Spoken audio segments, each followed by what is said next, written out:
Okay. Oh wait, there we go. We just didn't get sound for any of that. Okay, hold on. Sorry. Sorry, guys. Technological differences. We didn't have sound there. So you just saw us going Yeah. for a while. What we're talking about tonight is van culture. As we were just saying when the mic was mic was muted, we're going to talk about van culture that you know the 70s. Yeah, we're just starting over.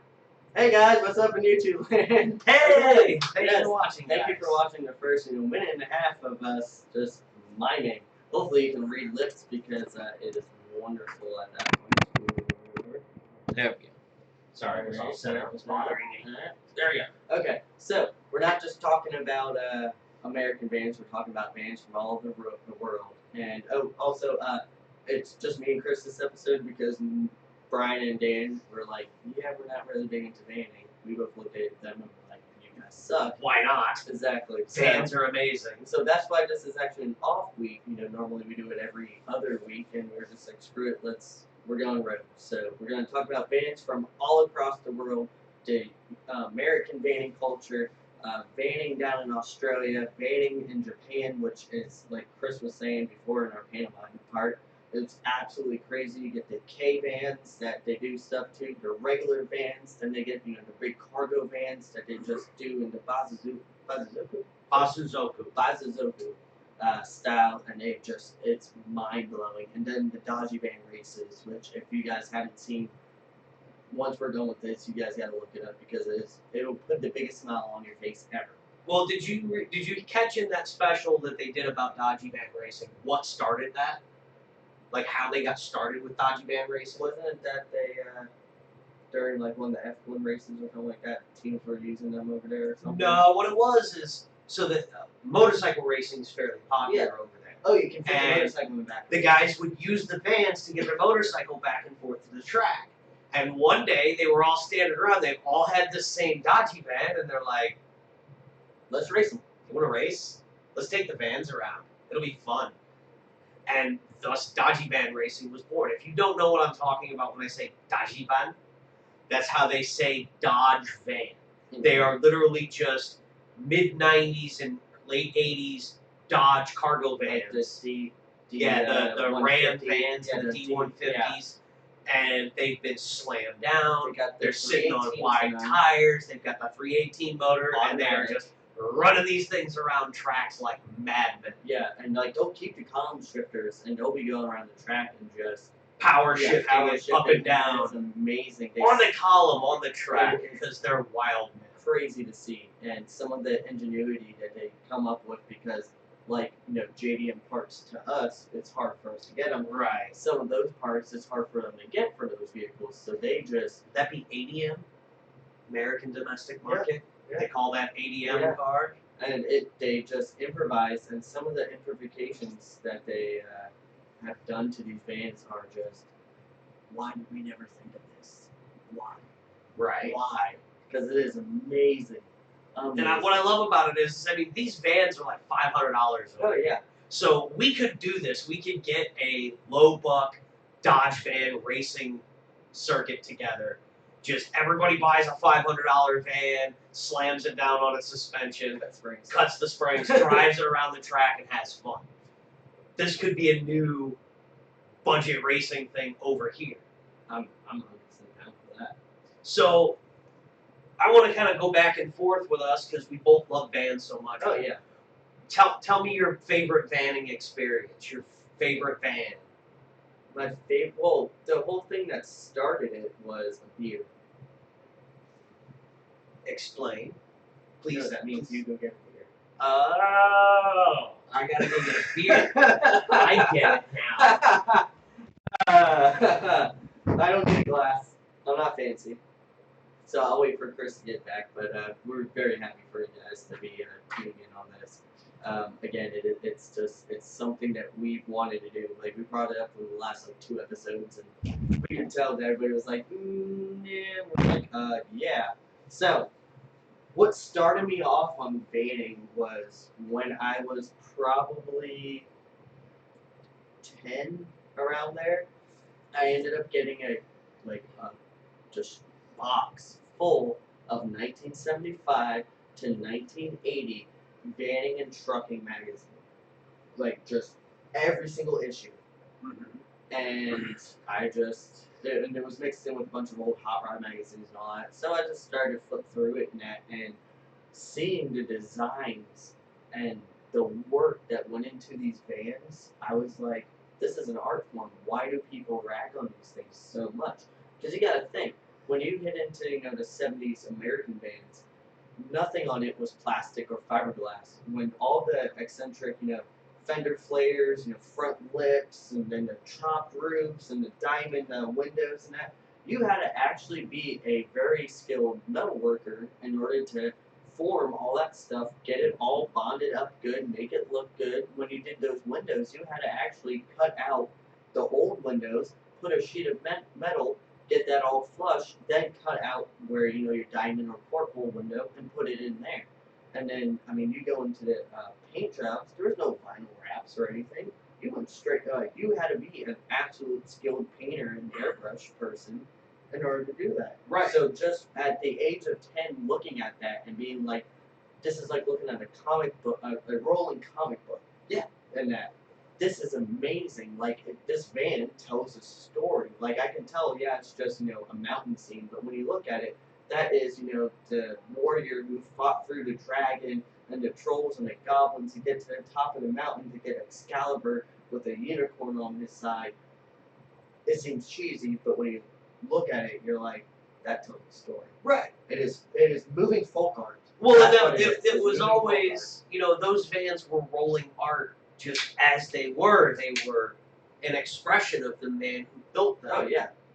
And no two custom vans vans were ever the same. No. They were always unique and different, and everybody had a different take on what that van should be. Yeah.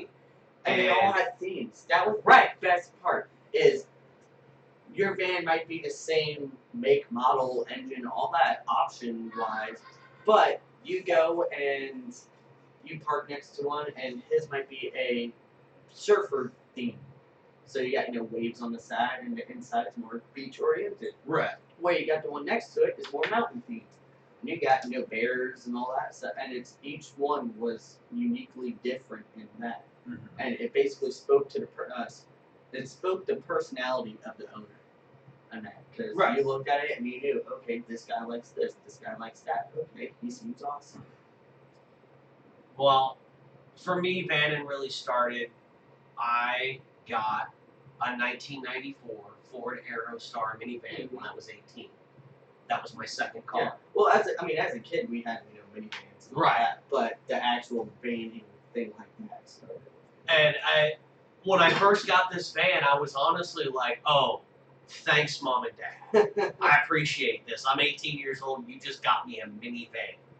What are you thinking?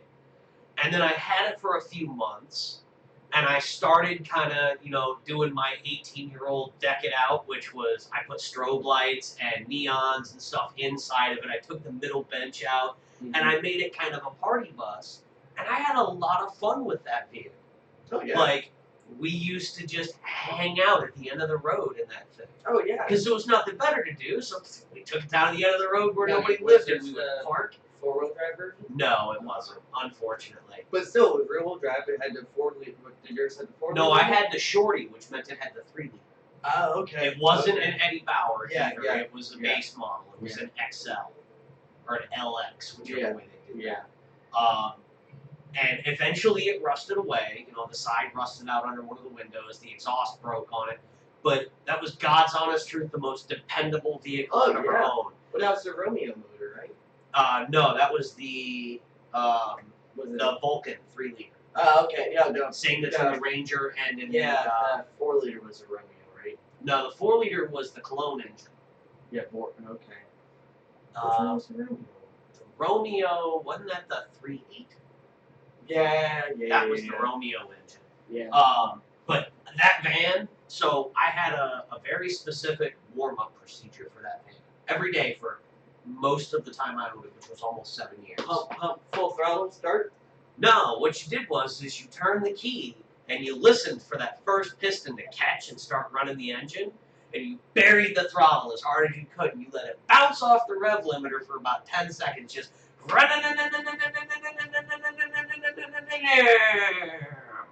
it's warmed up. Let's drive. That's how you start every vehicle.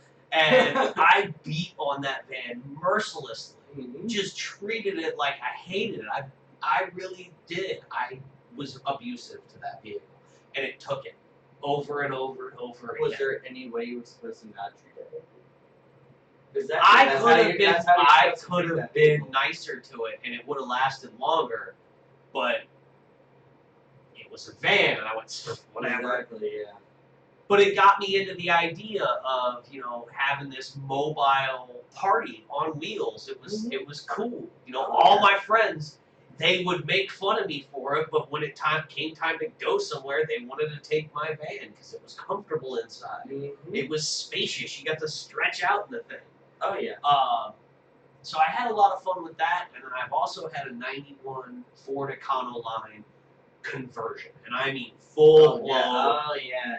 Comfy beds in the back. It had a fold-down bed bench in the back. It had wood trim.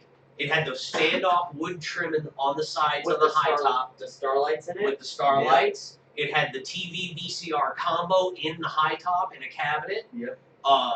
All red velour. Velour and dark, like crimson red interior. Feeling this chair, I have that feeling. Like, almost that same feeling. It's like... Oh, no, it was that crushed floor. Oh, okay, so it was more that. Sort of, yeah. I mean, this was, pardon my French, this was a fuck truck if there ever was one. This thing was that vehicle. Well, it's like with the 86, the reason it's the whorehouse red interior. It's same color. Yeah, same color interior. Whorehouse red. And it had this switch panel up top, right? Mm. And the switches ran the starlights, the TV VCR, and the rear air conditioning. And the outside of it, right? So it was white with bright red stripes on it. Oh, it looked just like the color scheme for the Rebel Alliance. Mm-hmm. So I called it my X1.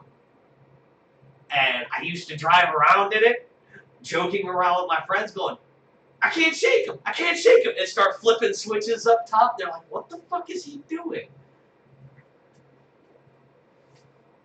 An X1, a ship. I'd act like I was flying one of the ships and flipping switches up top. I can't shake him. I can't shake him. Darth Vader's on my tail. Sorry. And I had so much fun with that van, too. That was a cool van. Oh, yeah. 302 engine. Oh, yeah. Loud. It had straight pipe exhaust from the factory because it was a custom van. Mm-hmm. Oh, yeah. The company that made it was called Tagula River Customs, and I cannot find any information on them. They're obviously one of the ones that they made 2 years worth of vans and then vanished. What was it? The Mark III? Yeah. Mark III was up in Ocala. Yeah. They were right up the road in Ocala. That was where their factory was. Yes, so speaking of that for a second, sorry, kind of off track. Molina's dad, the F-150 that he got, is a Mark III. Mark III or Mark IV? Mm-hmm. But that green one, it's all that, and it's got a fancier interior and all that stuff. That Mark Customs, they do like with the dualies and all that stuff. So, which actually, I will like to say, when they do that, it's almost like vanning. Yes. With trucking.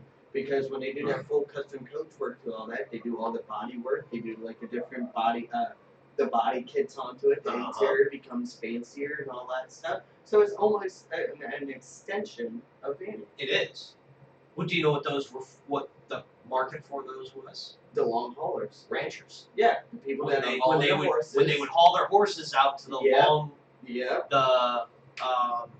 the rodeos, like the big rodeos and stuff, and all that. Yeah, they would do that's what they were doing because that's what they slept in. That's where those Centuries, the Century van trucks, yes, van trucks. There's actually one in town that I saw the other day. There's been one around in Beverly Hills for a long time. Oh, it is amazing. So if you guys don't know what that is, it's basically they take like the E350 vans and that, so the big cargo conversion vans, and they basically halfway back cut it off. And then they put like a F-150 style bed bolted into 6 it, foot bed. and it's excuse me, normally a dually, and they'll put a fifth wheel hitch there, and the interior is basically just a smaller conversion van, but they get the big motors and the beefed up transmissions because it's for the people who, like Chris said, are hauling horses or cattle that are going to either shows, fairs, auctions, stuff like that. They're able to have the power of the trucks to pull that, but they got enough room and comfort features to where they can lay the back down, have a bed. They don't have to go and get a hotel room, right? Like if they're on the road or something like that. And those things are amazing because you look at it like, oh, it's a conversion. What the hell is that? It's like it's basically, it looks like if a conversion van got rear-ended really hard by an F-350 and they kind of stuck together, Yeah. and it's just like this. It's what the hell is that thing? It is awesome, but weird. But it's one of those things like you see it and you're like, that should be a jalopnik. Right. But yeah, and it goes to show that like even though vanning is a big subculture of people making it their own, they also have it. There are companies out there that will cater to you without you have. If you're not able to do the work that you wanted to do yourself, you can still find companies to do it. Like even with the branching over to let's say Europe and that. Vanning and caravanning is a huge culture over there. Actually, I would say more than here in the United States. Like caravanning is RV, and that you got a pop-up trailer and that you're going someplace. Over there in the UK, that is a huge deal. Yep. A huge Caravanning deal. is You're not going to out in the woods. It's just like basically you're going to a resort type deal. You bring your little caravan, you set up shop, you spend time with fellow caravanners and that. Well, you get like the Sprinter vans. They do those 4-wheel drive, big top conversions to where there's full on everything that's in basically a small RV in a van. You're able to take. You don't have to tow a car with you. You're able to go anywhere and everywhere because it's a 4-wheel drive diesel Mercedes. Right. Lifted up in that, and those work great for like going out into the desert or rocky areas and that.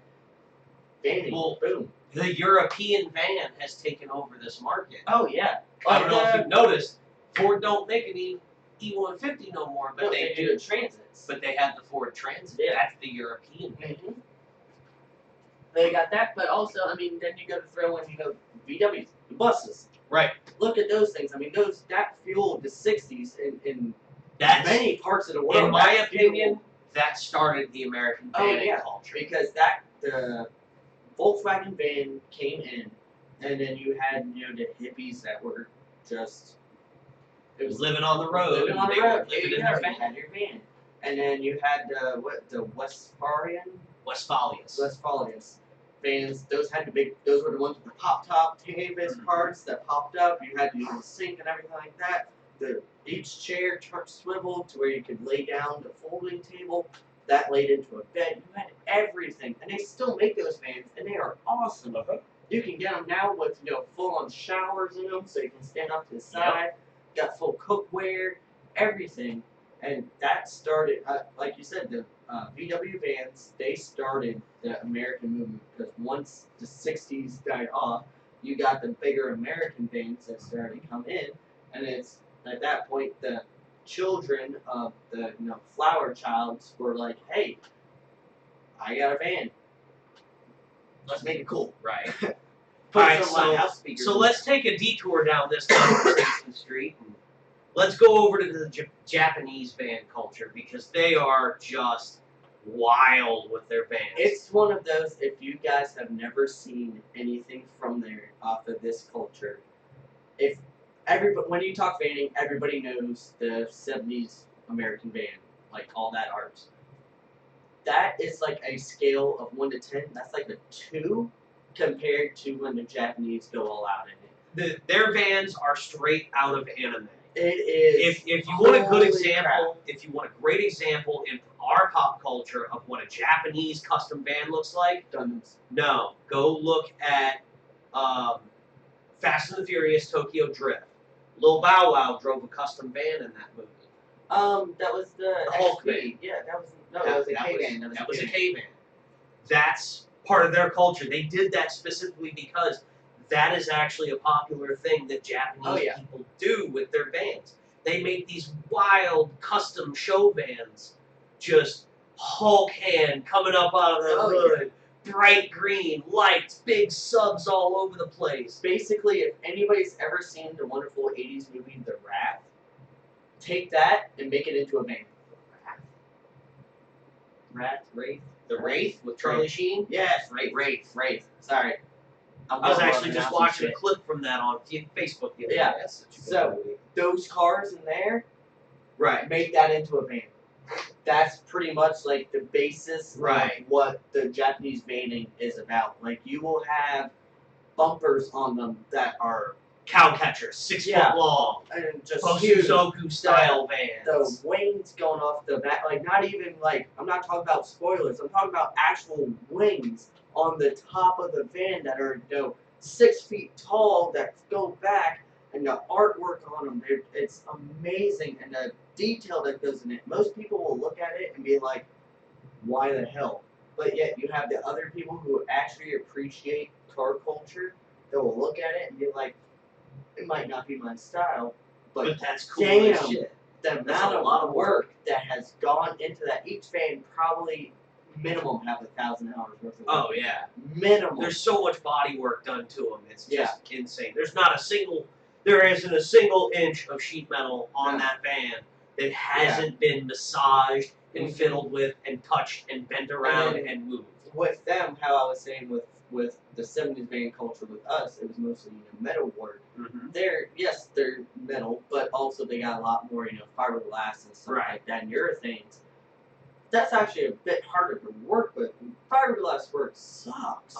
And the amount of fiberglass work these people put into these things, they gotta be itchy for years. Right? They gotta be itchy for years because it is absolutely amazing. I mean, we were just right before we started this, we were looking up some pictures, and there was one that was a K van that had more stuff done to it than some of the big cargo vans. It had an actual slot machine molded in to the interior of the back of the thing. Full functional slot machine. Who? Why? I don't know why, but that's badass. Exactly. Because like the slot machines like that, they're not really necessarily gambling things over there. It's basically another game type deal. Because if you go to like downtown Tokyo, the arcades are actually full. Yeah. And that, so it's it brings the whole Tokyo downtown culture into that, and I think that's you're bringing the culture of your city into that. I absolutely love that. It's amazing. Yeah, no, their van culture is wild and crazy. Oh yeah. And I mean, they outdid us. Honestly. Oh yeah, you outdid us completely. But I'd like to throw in Australia.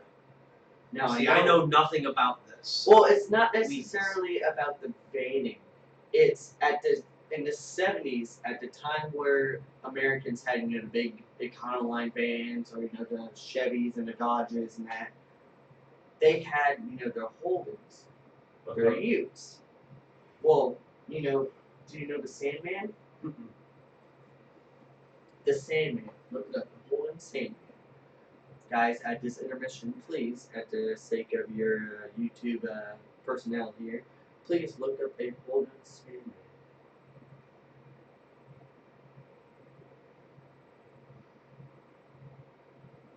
Oh, yeah, the Mad Max mobile.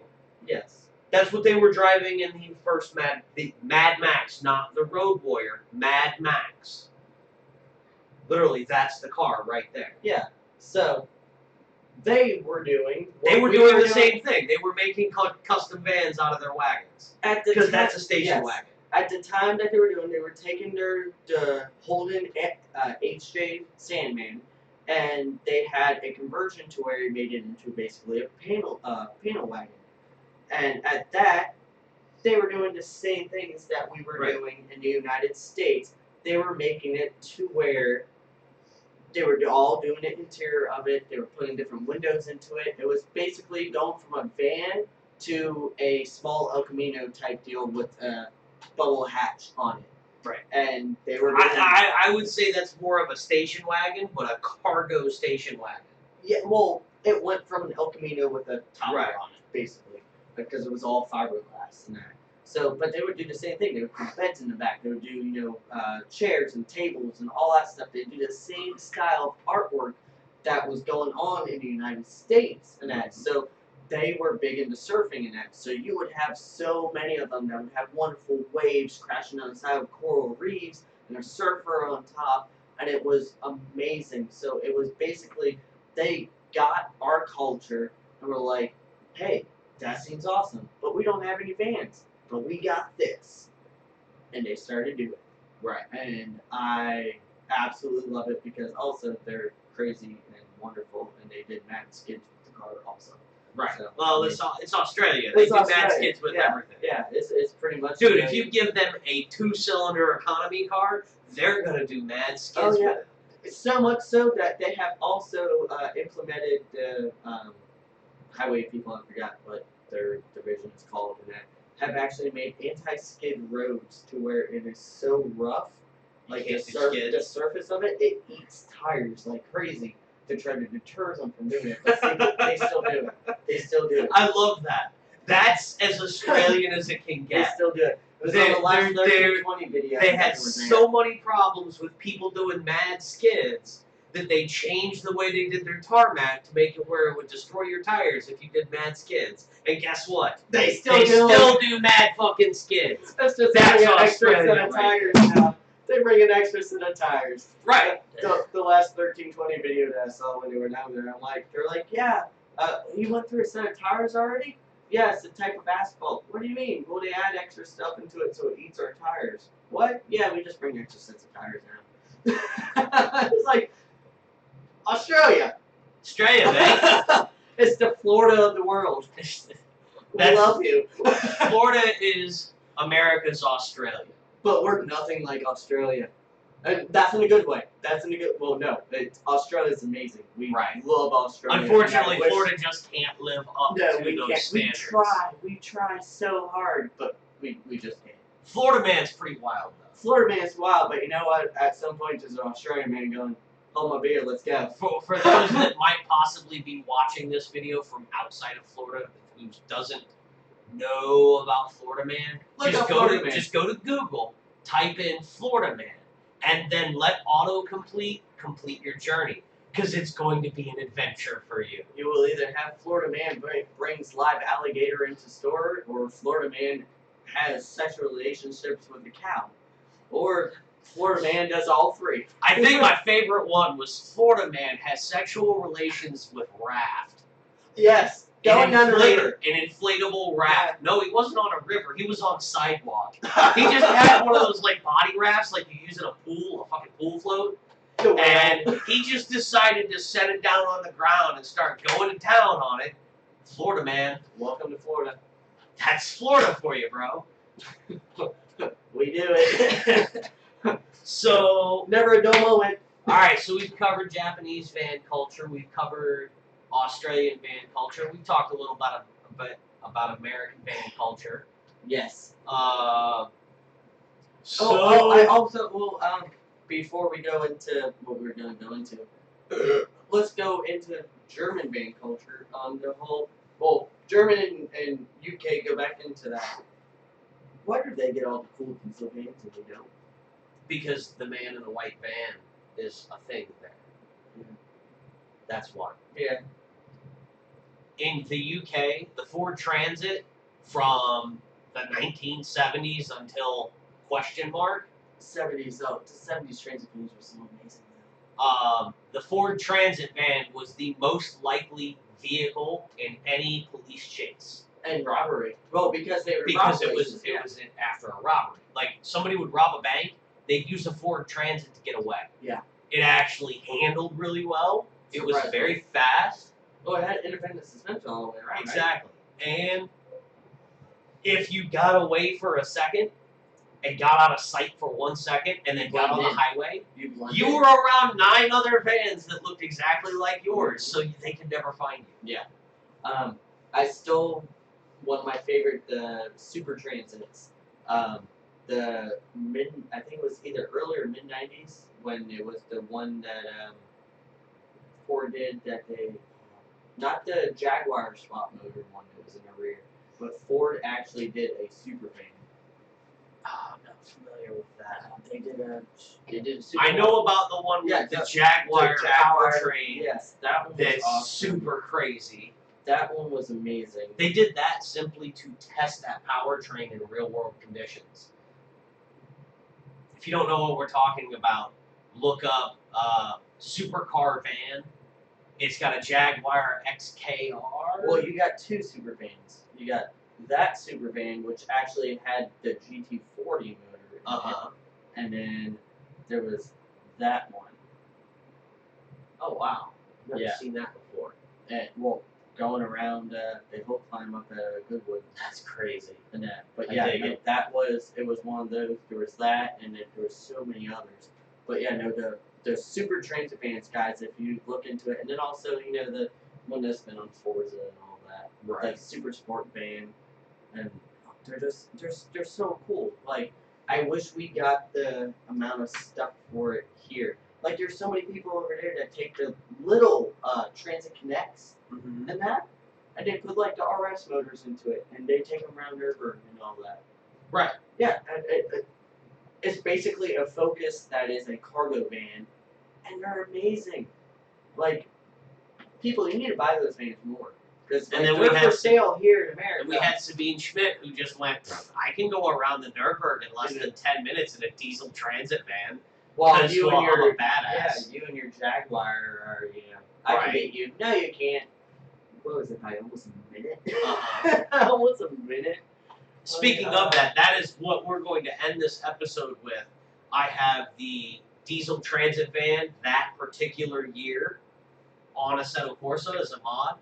I have the Nürburgring tourist version, and we're going to run that around the Nürburgring and see how close we can get to the 10-minute mark like Sabine Schmidt did. I'm raising my hand because at this point I would like to let you know, last time I raced on Assetto, I didn't do too well. iRacing, I have done better on iRacing. At the time, hey, I would like to say I was only two seconds off of your time, and I was pretty excited about that. Right. iRacing.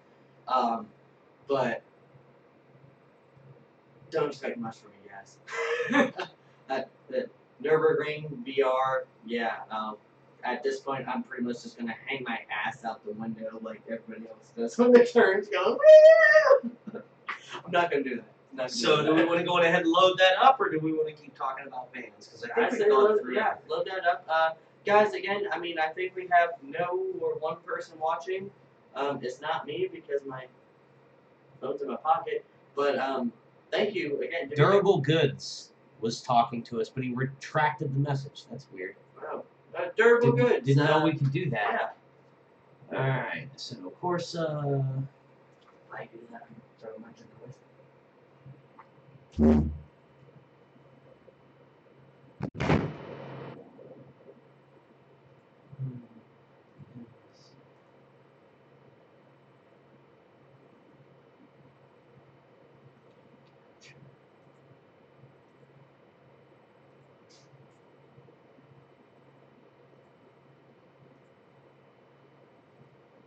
You'll have to give us just a second, guys. I gotta figure out how to get my Assetto Corsa up and going on this particular. I'm still with you here. I gotta figure out how to get Assetto Corsa up.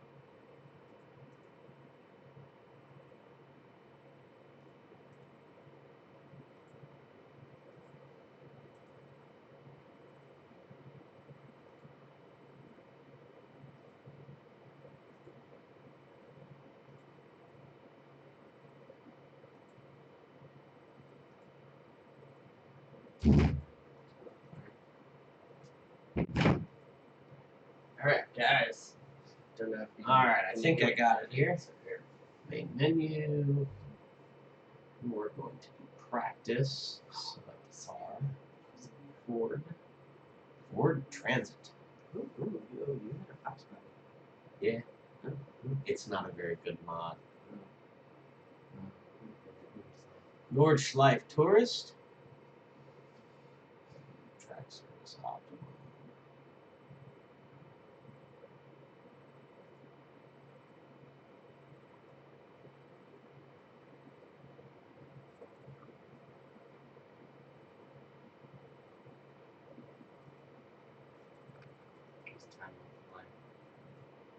how fast the time changes. Mm. Okay, and we're gonna start. Do you want to go first or second? I'll go second because I need to look at the track a bit. Okay. You I'll have keep an eye on how it's doing and what it looks like. So, are they gonna see your stuff? They will in just a second. Yeah, Okay. I believe. I was gonna say because right now they're looking at me. Yeah, they're seeing a black screen right now. It'll be just a second, In guys. just a second, guys. We're loading up. Just want to make sure it loads right. Does that need it? Huh? No, it doesn't need anything. Oh, hey, can you hand me that keyboard? This one? Yeah, that one. Okay. Is it still black screen? Yeah. Yeah, it sure is.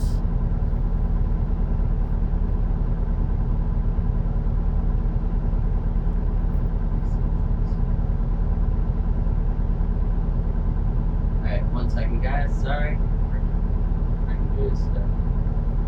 I have no idea what we're doing, so this is on this. So, blame it on the rain.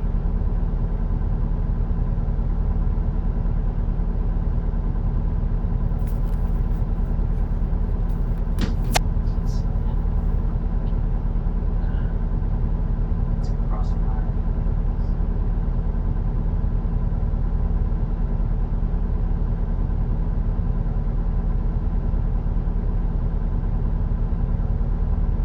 What says it's a little closer? Yeah, right there. Launcher. Okay. What's a launcher? Hang on, guys. Technological differences here.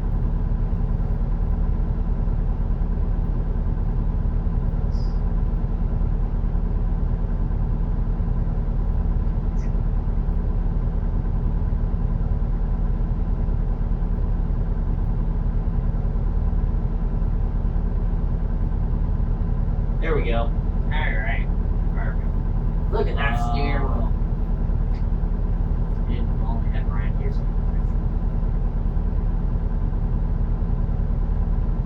Give me just a second, guys. I gotta get the window matched up. Otherwise, it's gonna be all trouble.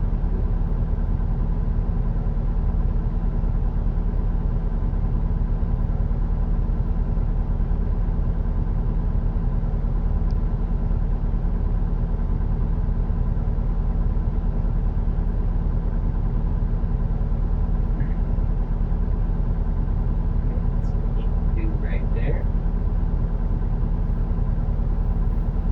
Now, let's do this. Okay.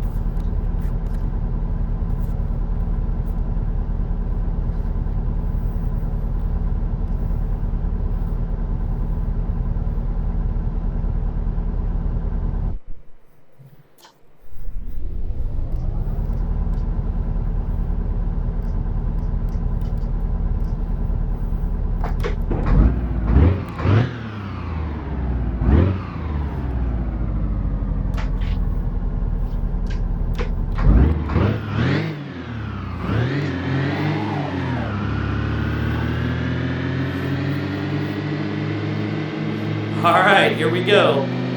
On what is essentially going to be the slowest lap of the Nürburgring I've ever done. It's gonna be fun.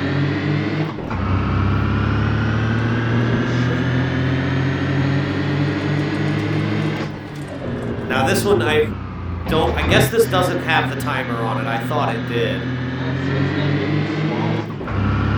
Start the timer at the bridge.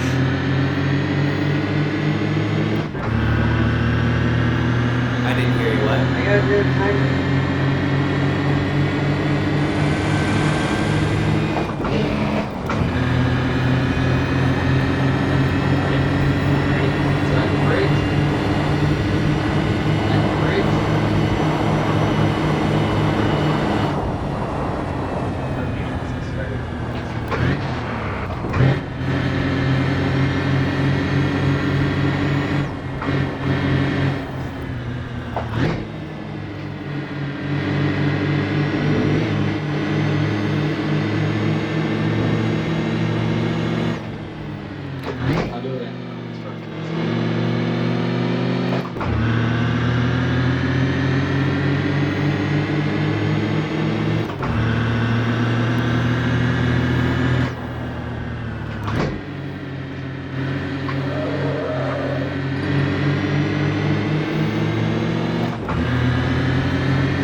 up to 76 miles an hour. Sorry, Chris, I didn't start it. The bridge started.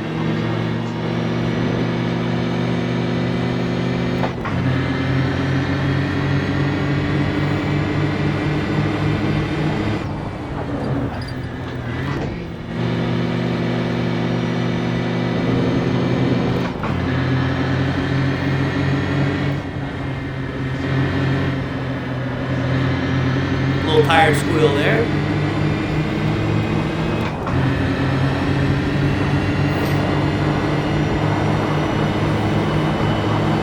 I don't know if there's a sixth gear here. Oh, there is. Heck yeah. Oh, we're up to 81. Woo-hoo.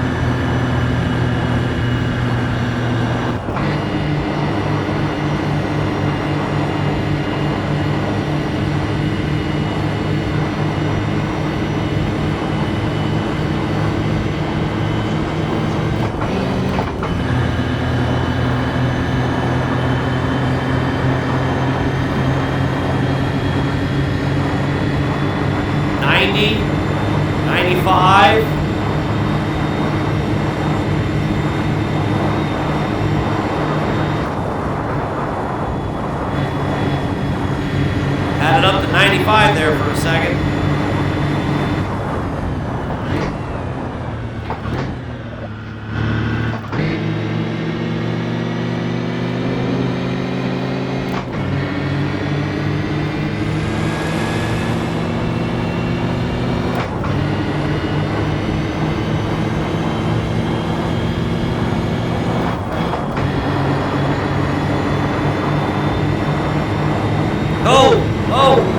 Oh, I did it! I hit 100! 103!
Tricky on these downhill sections. This thing gets up more speed than you think it does when it's going downhill.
just so you know, so the actual circuit. Can't on this track. Okay. It's the tourist version. We'll add like 10 seconds. Just wanted to let you know. We'll just start your time at the same time. Okay, sounds good.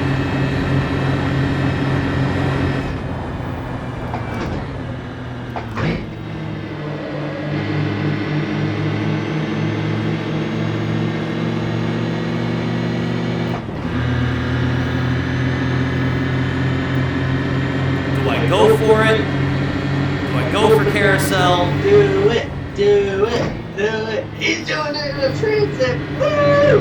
I'm hitting carousel in a transit. And holding pretty good. Doing this at 6 miles per hour. Pretty nice. So I'm actually driving. I'm actually listening to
10:56.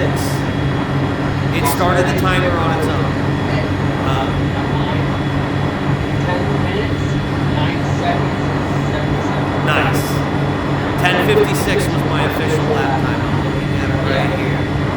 That's pretty close to 10 minutes. Again, sorry, by the time I got my timer up, I think we were already. You're fine. So it looks pretty decent. I'm not that scared of it because while looking at it, you weren't doing too fast, and also I've had more to drink than you. More to drink than you, plus I've played this game for a while. So. I think you'll do okay. I'm aiming for 1050. I really. As long as I get that, you have more experience. The last time I played this, especially instead of Corsa, was a long, like, months ago. Yeah. So, the last time I was here was at least a month ago, and that was iRacing. So, yeah. Okay. More than welcome to use this one, too. Well, it seems the timer works on that. It measures your bridge entry time. It does? Yes.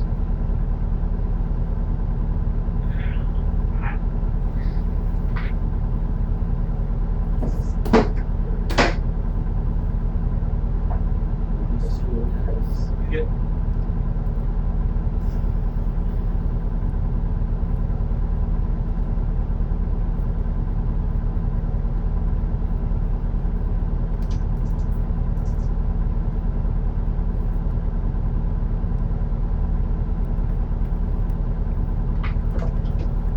See, what you didn't hear was I was saying the steering wheel is pretty much every single 90s Ford steering wheel. Oh no, they did a great job modeling the interior of that van. Yeah. Okay. Alright. Shift points about 4,000 RPMs, okay? And it's diesel, right? Yes. It is the diesel transit thing. Okay. Yeah. Okay. Now, how do I do it? So it just go out, or? Just go out and you'll see the gate. If you pull out, go to the left.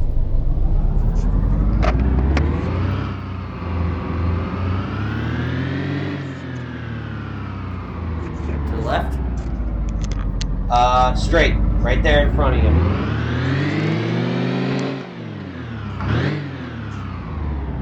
Get my ticket.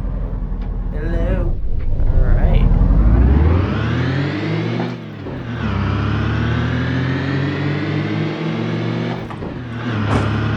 Then make sure you stop for the signs you have to drive around.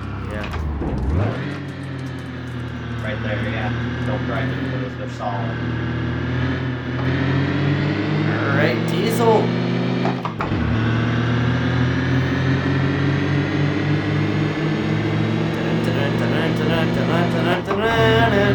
He's setting off. And go. It's still setting off.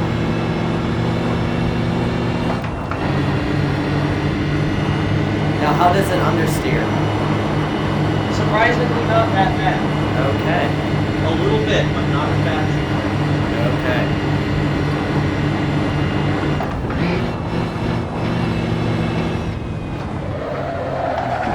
A lot more than I thought. Alright.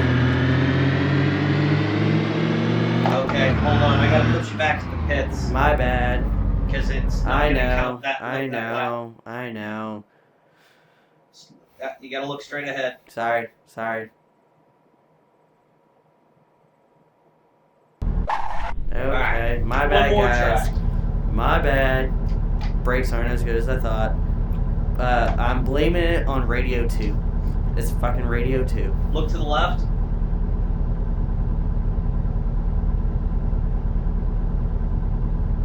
Got it. There you go. Okay. Yeah, I'm blaming it on Radio 2. It had Richard Hammond files on it. You gotta go slower than you think you gotta go. Yeah. Well, I am in second gear doing 15, so.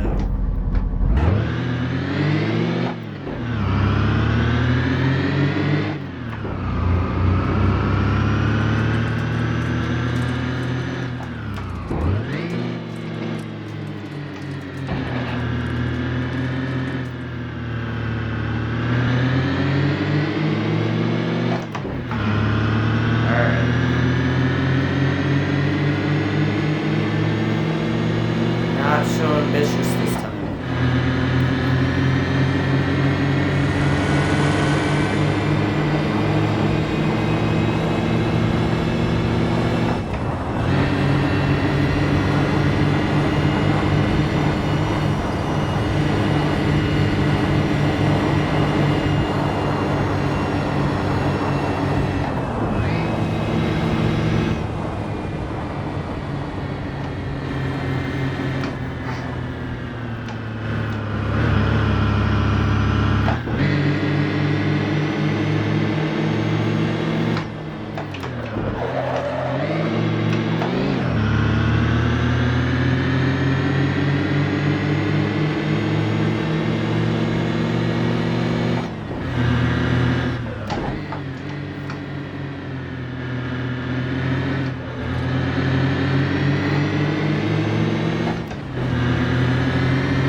sitting closer.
did an 11:14. Yeah. It's not bad. Again, I've had a bit more to drink than you, and it's been a long time since I played this game. Yeah.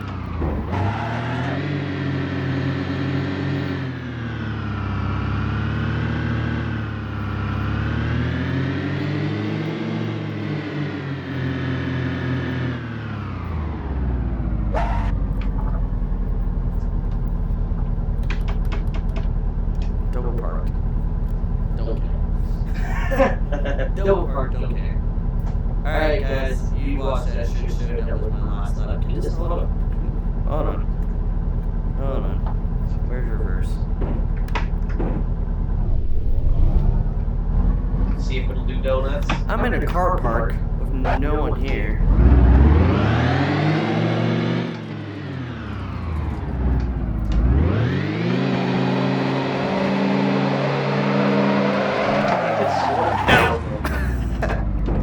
It's an open dip, I think.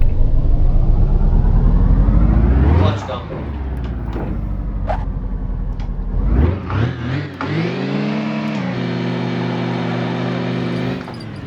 That's something.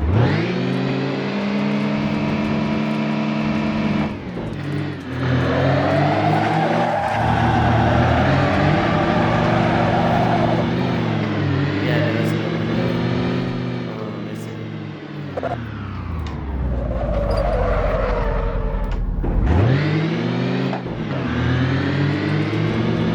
Way to find out.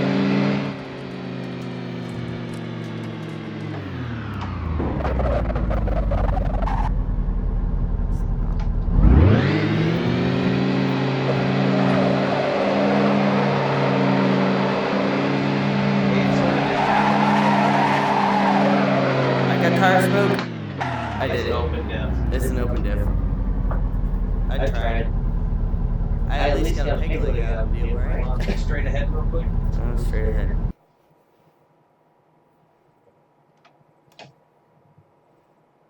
Whoa! Holy crap! That's so cool! Whoa! What are you looking at? Mountains and like. Oh, you're in the Yes! Microsoft house. Dude, all I Cliff need, house. dude, I need retrowave playing right now and just. Dude, I could spend hours looking at this with that. That needs to happen. All right, guys. Sorry, guys. Sorry, Mike got a little distracted there. It's okay. It happens. So, thank you for watching. Hopefully, you enjoyed my shit show of a lap. And trust me, as a tourist, I now owe, I think it's about 20,000 euros with the amount of damage I caused to the guardrails.